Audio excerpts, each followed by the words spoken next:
హైదరాబాద్ జిల్లా Kyathanpalli municipal chairman vice chairman పదవులపైన Congress ఆశలు వదులుకున్నట్లు తెలుస్తోంది.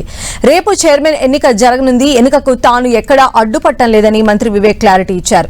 బీఆర్ఎస్ శ్రేణులు కావాలనే గందరగోళం సృష్టించి వాయిదా పడేలా చేశారన్నారు.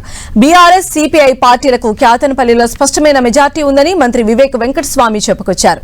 దీంతో రేపు జరిగే క్యాతన్పల్లి చైర్మన్ వైస్ చైర్మన్ ఎన్నిక సజావుగా సాగే పరిస్థితులు కనిపిస్తున్నాయని స్థానికులు భావిస్తున్నారు.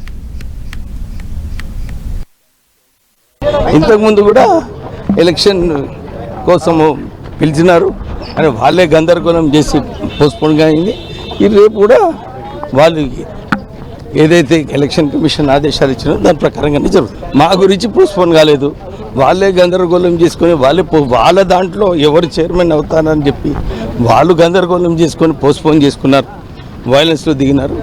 మా తరఫు నుంచి ఎక్కడ కూడా వాళ్ళ కార్పొరేటర్స్ని తీసుకుపోవడంలో ఎక్కడన్నా లా అండ్ ఆర్డర్లో క్రియేట్ చేయడంలో ఎక్కడ కూడా మేము చేయలేదు, వాళ్ళే చేసుకున్నారు. అరే వాళ్ళు ఆల్రెడీ గెలిచినారు, దానికి మేమేం